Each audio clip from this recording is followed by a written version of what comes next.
Hey everyone, this is Akash from Token 2049 Singapore, and I'm here with... Sam Klehr from Chorus One. Could you tell me, in simple terms, what does Chorus One do? Sure. So Chorus One is a staking service provider. We provide public validators and white label validators for token holders looking to attract risk-free return on their token holdings through passive yield generation. You mentioned two kinds of validators, right? A validator and a white label validator. How do you differentiate between those two? Sure. It really comes down to hardware and branding. So when I refer to public delegation, that signifies folks that are staking their tokens to a Chorus One branded validator. Many of our institutional customers, larger exchanges, custodians, venture capital firms that want to improve decentralization on blockchain protocols or have public branding to their validator will often elect for a white label validator. That is a separate machine, a separate validator with their own branding on it. That can be anonymous or branded towards the company. That aids in decentralization of the network. And And how many of these validators do you have? Do you have a split of them specifically, like 1:2, 1:5, etc.? So it really depends on the protocol. On Ethereum, where one validator signifies 32 Ethereum, we operate, I would say, 1% of total TVL locked on the protocol.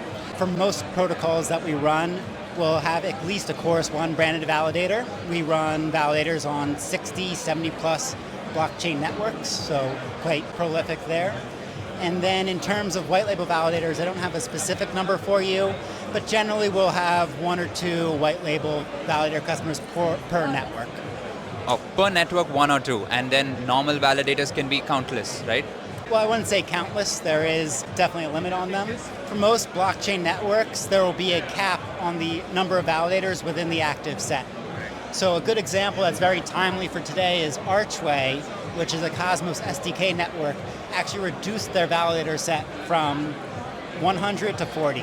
So yeah, many validators or many networks are quite open with the number of validators running on them. Ethereum is the best example of that, where there is an uncapped number of validators allowed on the network. But of course, the more validators that come into the network, the lower the yield and inflation is per validator across the entire network. Got it. And on the demand side, if someone wants to access this staking yield specifically, how does one do that using Chorus One?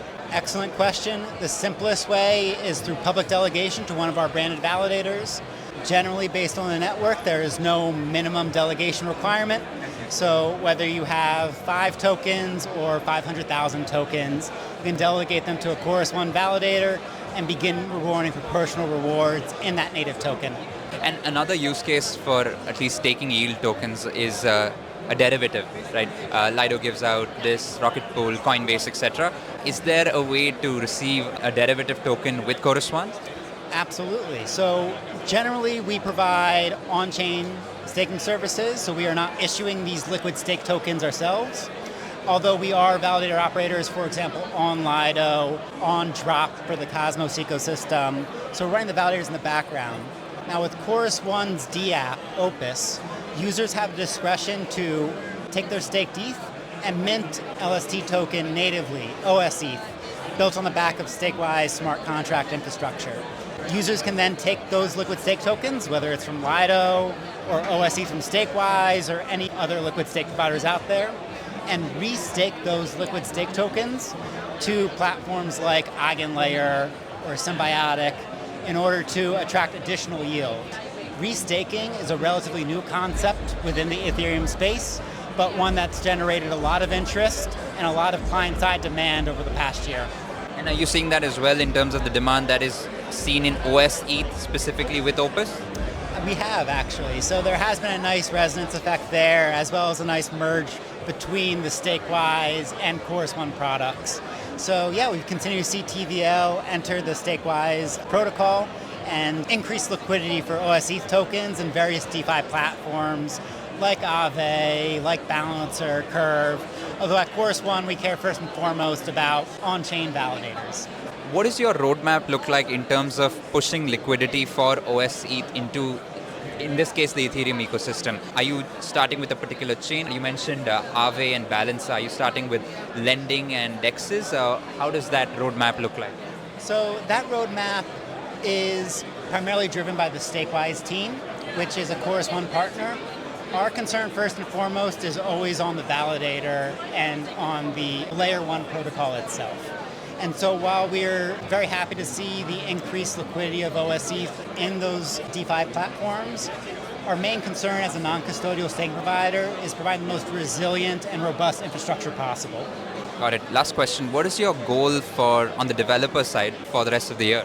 There's a lot. So certainly we're seeing a lot of interest on the Bitcoin L2 space. Traditionally, there has not been staking rewards on Bitcoin because it is a proof of work chain. Its consensus model, its security model has not traditionally relied on staking. However, in order to increase the scalability of the network itself, in order to provide passive yield generation on BTC, we're seeing several new L2s come to market. The two that come to mind are Stacks, which has a really robust, terrific team, active in the space for many, many years, and continued growth there, where users can stake the native Stacks token and get BTC-denominated yields. In tandem with that, there's a new chain, Babylon chain, which launched its Phase 0 earlier this year, and will be introducing staking inflation in October. There's been a tremendous amount of customer demand for that protocol because it allows users to lock their BTC and generate staking rewards based on that.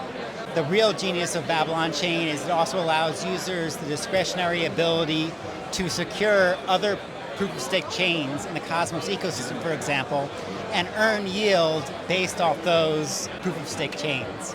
So there's a lot of excitement on the Bitcoin L2 side. I haven't even touched on the liquid free stake tokens and more advanced strategies for yield there. That's certainly quite exciting. Additionally, we see a lot of new protocols coming to market. Babylon Chain, Berachain is one that comes to mind. We're also seeing a tremendous amount of interest on TON, or the Telegram chain, and a lot of institutional demand for white label validators in that space. Interesting. So this is a space where Chorus One can go both on the validator side and on the liquidity side to push a restaking token probably in the future if native staking comes about.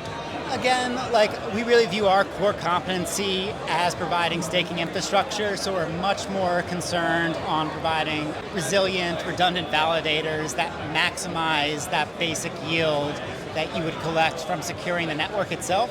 And then we will always partner with, whether it's a liquid restaking token or a liquid restaking platform like Stakewise or like Drop or Stride, providing the underlying infrastructure for those platforms to provide liquidity on it. Thank you so much, Sam. I will let you go. Enjoy the rest of your day at Token 2049 Singapore.